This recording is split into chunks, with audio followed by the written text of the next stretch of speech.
छत्रपति संभाजीनगर शहर के प्रसिद्ध उत्तम उपहार गृह पर अन्न और औषधि प्रशासन यानी एफडीए ने बड़ी कार्रवाई की है।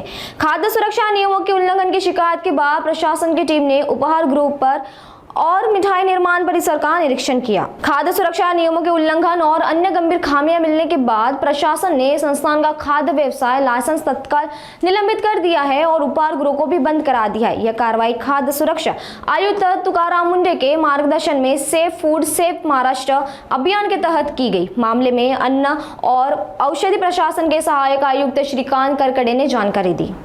तर काय सांगताल शहरातल्या नामांकित मिठाई भांडवल कारवाई करण्यात आली काय कारवाई काय माननीय अन्न सुरक्षा आयुक्त तुकाराम मुंडे सर यांच्या निर्देश तसे मार्गदर्शनाखाली जी सेफ फूड सेफ महाराष्ट्र ही मोहीम चालू केलेली आहे। त्या अंतर्गत काल एक नामांकित उत्तम उपहारगृह जे गुलमंडी परिसरात आहे संभाजीनगर विभागामध्ये शहरामध्ये, तर तिथे इमरती आणि जिलेबी उत्पादन चालू होते। त्या ठिकाणी आपण कारवाई घेतलेली।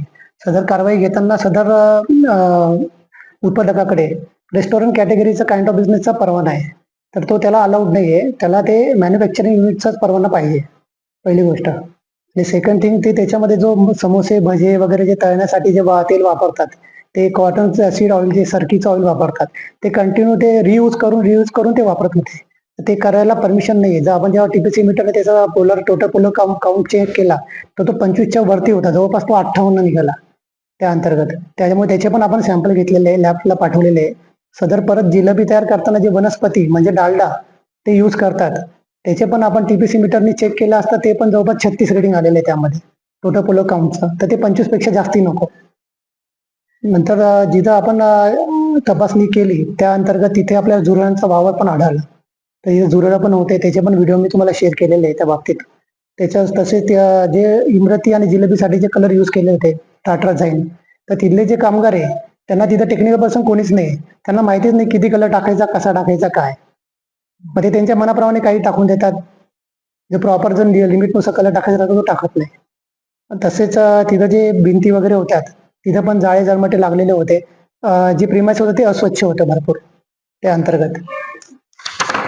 सदर ठिकाणी अजून काही गोष्टी आम्हाला आढळल्या की तिथं काही ठिकाणी समोसे भजे तळताना तिथेच तंबाखू वगैरे चुना वगैरे तेच कामगार खात होते एकटा, तिथंच ते त्यांनी ठेवलेल्या होत्या।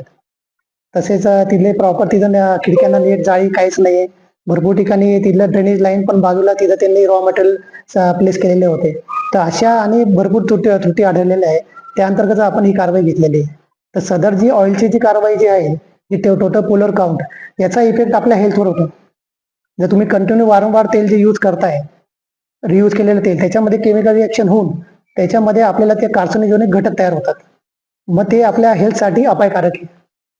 मग त्या अंतर्गत आम्ही ती कारवाई घेतलेली आहे। त्यामुळे त्यांचा लायसन्स जे आहे त्यांचा परवाना तो तात्काळ आम्ही सस्पेंड केलेला आहे, निलंबित केलेला आहे आणि त्यांची पेढी बंद करण्यात आलेली आहे। सध्या उपहारगृह सध्या बंद आहे तर मग ती कारवाई करण्यात उपहारगृह बंद आहे का सध्या? मग हो, सध्या उपहारगृह बंद आहे। बरेचशा संध्याकाळच्या वेळेमध्ये काही शहरामध्ये बहुल भाग आहे, या भागांमध्ये सर्रासपणे उघड्यावरती मांस असेल किंवा ते बनवणं असेल पूर्ण सर्रासपणे त्या ठिकाणी जाते। माशा वगैरे सध्या पावसाळी दिवस आहे त्यामुळे बसतात आणि त्यामुळे रुग्णाई खूप मोठी दुर्गंधी करते। यावरती ते कारवाई करणार? हो, त्यावर पण आमचं कार्यवाही नियोजित आहे पुढे। त्या अंतर्गत तुम्हाला पुढच्या आपण जे कारवाई होतील त्याच्याबद्दल माहिती देण्यात येईल। मग त्या उपहारगृहामधल्या जे काही मिठाई असेल किंवा मग जिलेबी असेल ते काही किती हजाराचे ते पकडले वगैरे असं काय कारवाई केली? काय नाही, तिथं जप्त करायला ते रेडी टू सर्व ते राहतात, त्याच्यामुळे तिथं जप्तीचा प्रश्न येत नाही। पण आम्ही त्यातले सॅम्पल घेतलेले आहे, ते लॅबला पाठवलेले आहे। लॅबला जसे सॅम्पल जसे येतील रिपोर्ट त्यानुसार आपण पुढील कार्यवाही पण त्यांच्यावर घेणार आहोत। उद्याचा खूप मोठा दिवस आहे, आषाढी एकादशी म्हटल्या जाते, त्यामुळे बऱ्याचशा मंदिरांमध्ये पेढ्या मोठ्या प्रमाणात दिल्या जातात। यावरती कशी नजर असणार आहे? आमचे अधिकारी त्या ठिकाणी प्रेझेंट राहतात तिथे। आता जसे आषाढी एकादशी आहे, तिथं मंदिर आहे त्या ठिकाणी, तिथे जाऊन सॅम्पलिंग पण करतात, त्यानुसार आपण इन्स्पेक्शन करतो। छत्रपती संभाजीनगर जिल्ह्यात जर पाहिलं तर मोठ्या प्रमाणात आठवडी बाजार भरतात। आठवडी बाजारामध्ये इमरती असेल किंवा जिलेबी असेल किंवा पेढे असेल किंवा राज्य पदार्थ असतील, यावरती सर्व काही विक्री केली जाते। त्यावरती हिंगोलीमध्ये मोठा कारवाई करण्यात आली, तशीच संभाजीनगर जिल्ह्यामध्ये त्यांची कारवाई? हो, त्याच्यावर पण आमची नियोजित कारवाई ती पण होईल लवकरच।